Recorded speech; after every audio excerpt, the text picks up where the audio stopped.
Eu nunca me esqueço desse caso. Eu acho que essa moça também não me segue nunca mais. Mas eu nunca me esqueci desse caso, que foi uma moça que escreveu para mim, na época do blog, né? Quando eu tinha o blog, ela escreveu no blog e ela contou a história dela, que ela tinha o sonho de se casar com vestido de noiva, de chegar num carrão, etc e tal. E me contou toda a história dela, que resumidamente era o seguinte. Ela fez um empréstimo de R$20 mil, e ela me contou toda a história para finalizar na seguinte pergunta. Como é que eu faço um casamento dos sonhos com R$20 mil? Aí eu, assim, a pessoa mais prática do mundo, já estava respondendo assim, não faz. Como é que faz? Não faz. Isso já tem uns anos. E aí eu falei, gente, não, pera, que deixa eu apagar, não posso escrever isso para essa menina. E aí eu comecei a tentar entender, né, qual era a situação dela. E lendo a história dela, esses 20 mil que ela pegou emprestados no banco, que certamente ela pagaria ali perto de 50, sim, né, era só para festa. E para casa, a família do noivo tinha dado... Alguém deu um fogão que não era novo. Usado.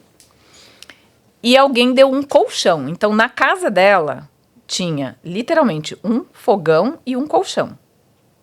E ela pegou 20 mil para fazer o casamento, que não ia dar nem de começo. E eu queria que ela me contasse mais coisas. Então, eu falei, olha, para te responder como é que se faz o casamento dos sonhos, né, com 20 mil, me diga qual é o seu sonho, o que você quer, né, o que você imagina para o teu casamento. Primeira coisa que ela escreveu, ela queria ir com aquele carro comprido branco. Limousine branca. Mas ela escreveu aquele carro comprido. Entendi. Ela não sabia nem o nome, mas era o carro comprido branco, que na época passava na TV, tinha um programa de TV que levava as pessoas na limusine branca, não sei. Cafona, desculpa. Aí ela colocou isso e eu entrei na internet e fui ver quanto que era. Olha, o meu trabalho pode ser muito interessante às vezes. Porque eu fui na internet ver quanto que era o aluguel, né, da tal da limusine branca. E eu acho que era 2 mil e poucos reais. Era 10% do orçamento dela em um item, que ia levar ela do ponto A para o ponto B e depois, né, o motorista ia falar tchau.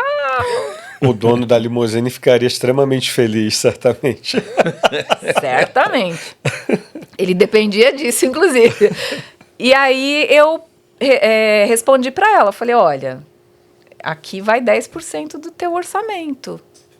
E o restante? E aí eu descobri que hoje em dia você tem 3 vestidos de casamento, né? Eu não sabia disso. Sério, fique craque. Um é para casar, o outro é para... O mesmo que você casa, você faz as fotos.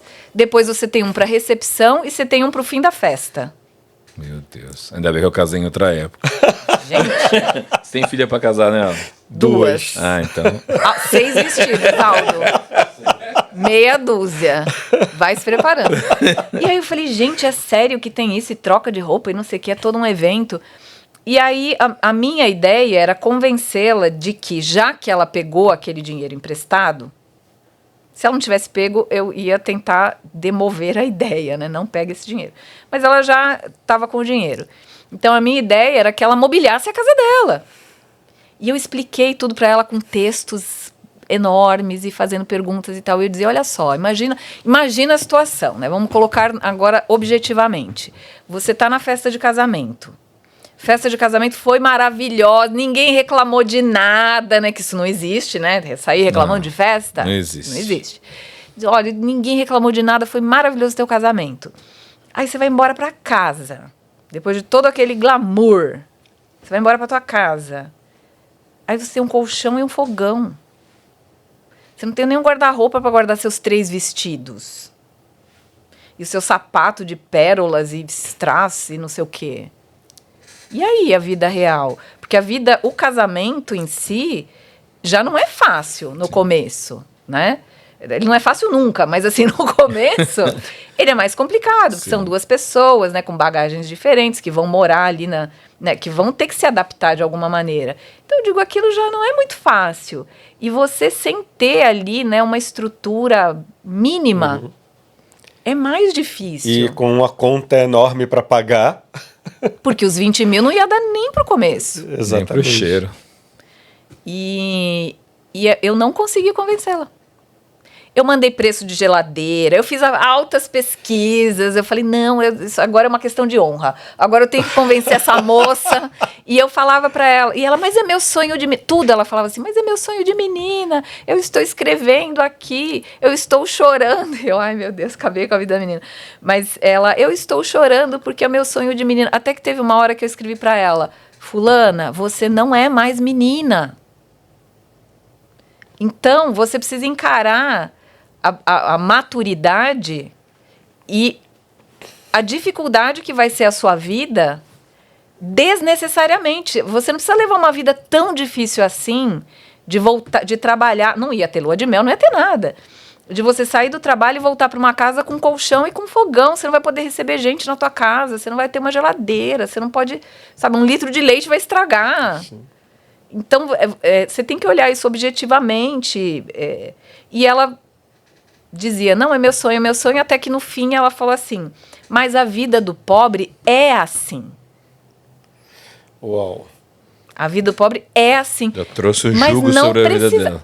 Não precisava ser assim. E eu dizia, não, a vida do pobre não é assim.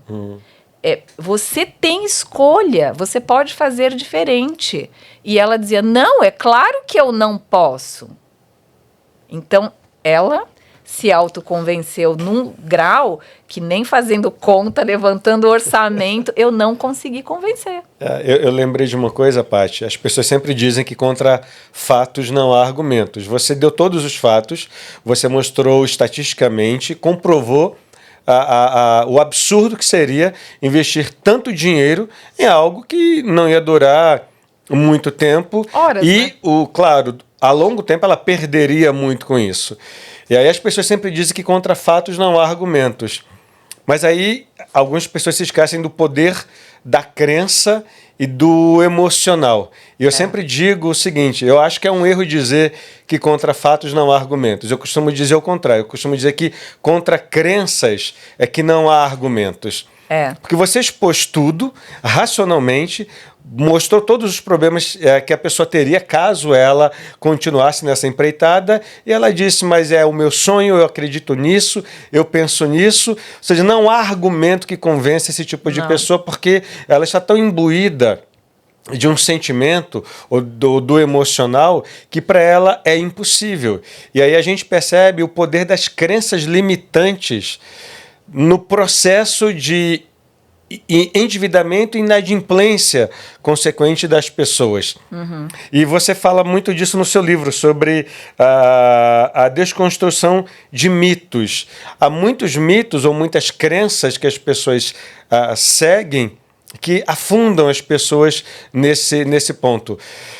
Alguma outra crença que você gostaria de destacar ou de mito que pode levar as pessoas a esses superendividamentos ou inadimplência? É que agora a gente tenta separar, né, para não usar os termos.